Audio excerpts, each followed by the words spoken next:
Assalamualaikum warahmatullahi wabarakatuh. Shalom, saya Vindi Evelyn Menekansil dari kelas teknik perminyakan di 2019 STT Migas Balikpapan. Saat ini saya akan mempresentasikan tentang numerical simulation of fluid flow and heat transfer in wellbore atau simulasi numerik aliran fluida dan perpindahan panas pada wellbore. Heat transfer of the wellbore atau perpindahan panas lubang sumur. Yang pertama, formation of temperature distribution atau pembentukan distribusi suhu. Hasan dan Kabir mengembangkan model distribusi suhu formasi TD berlaku untuk kondisi batas dalam lubang sumur yang terbatas, yang memungkinkan perhitungan yang mudah tentang hilangnya panas lubang sumur dan suhu fluida yang mengalir untuk kondisi tunak aliran dua fase. Awalnya suhu pembentukan tetap tidak dapat diubah dengan waktu dan pada batas luar suhu formasi tidak berubah dengan jarak radial.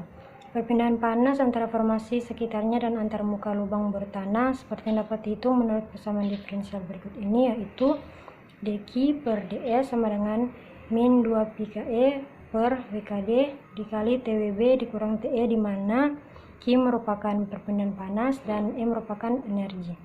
Yang kedua yaitu energy balance of the wellbore fluid atau keseimbangan energi cairan wellbore. Sebagai solusi untuk masalah perpindahan panas konduksi fluida di lubang sumur, maka ada dua asumsi utama yang dipertimbangkan. Yang pertama yaitu aliran panas melalui resistansi termal yang berbeda di lubang sumur dapat dilakukan dengan steady state solution, dan yang kedua, panas mengalir secara radial dari lubang sumur. Oleh Ramey, model klasik maju dimulai dengan persamaan energi total yaitu dH ditambah dE potensial ditambah dE kinetik sama dengan dQ. Selanjutnya yaitu hasil dan pembahasan. Yang pertama, velocity distribution atau distribusi kecepatan. Pada gambar 2 menunjukkan kontur distribusi kecepatan minyak mentah melalui tubing, yaitu kecepatan minyak mentah tampaknya menurun ke hilir di seluruh tubing. Perilaku ini dapat dengan jelas digambarkan di mana pada gambar 3 yang memperlihatkan distribusi kecepatan minyak mentah melalui pipa tengah, di mana velocity minyak mentah menurun di sepanjang tubing karena adanya kerugian akibat gesekan antar tubing dinding dan minyak mentah. Yang kedua yaitu pressure distribution atau distribusi tekanan.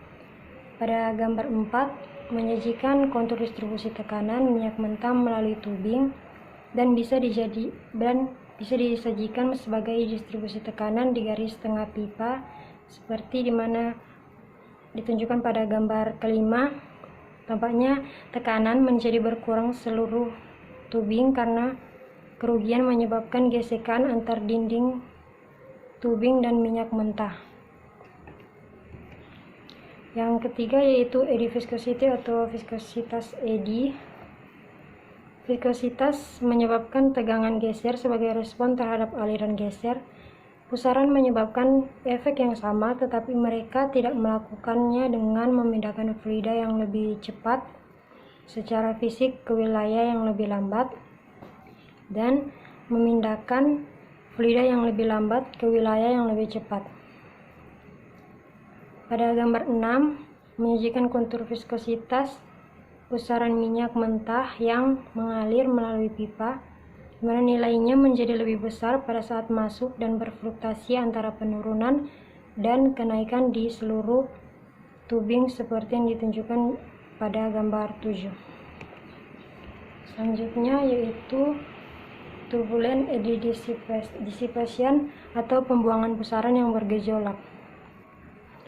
Perilaku turbulent eddy dissipation untuk aliran minyak mentah ke atas melalui pipa dapat dilihat pada gambar 8, di mana menyajikan kontur turbulent eddy dissipation nilainya besar hanya di bagian bawah dan secara bertahap dikurangi di sepanjang pipa sampai nilainya minimum keluar seperti yang ditunjukkan pada gambar 9. Yang kelima yaitu turbulent kinetic energy atau energi kinetik yang bergejolak, di mana pada gambar 10 menyajikan energi kinetik turbulen untuk mengalirkan minyak mentah ke atas melalui pipa, kemudian nilainya menjadi lebih besar di bagian masuk atau bagian bawah, dan diminimalkan seluruhnya tabung sampai berada di nilai yang lebih rendah di pintu keluar bagian atas,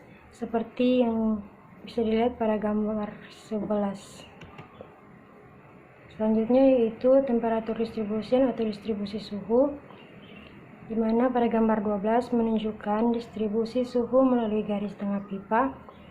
Dan terlihat kasar temperatur minyak menurun di sepanjang garis tengah pipa, dan nilai minimum di pintu keluar pipa bagian atas, karena panas akan berpindah dari minyak mentah atau temperatur yang lebih tinggi ke gas yang memiliki suhu atau temperatur yang lebih rendah.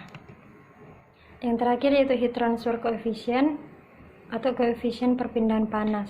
Koefisien perpindahan panas merupakan proporsionalitas konstanta antara perbedaan suhu termodinamika dan flux panas dan luas permukaan, yang dimana perpindahan panas berlangsung. Koefisien ini dapat kita lihat pada gambar 13, di mana nilai minimum saat masuk dan meningkat secara tiba-tiba dari total panjang pipa, kemudian distabilkan hingga setengah dari total panjang pipa, dan tiba-tiba dia meningkat selama 1/4 terakhir pipa. Yang terakhir yaitu kesimpulan. Yang pertama, kecepatan minyak mentah tampaknya menurun di bagian hilir sepanjang pipa. 2. Tekanan tampaknya akan berkurang sepanjang tubing akibat gesekan antara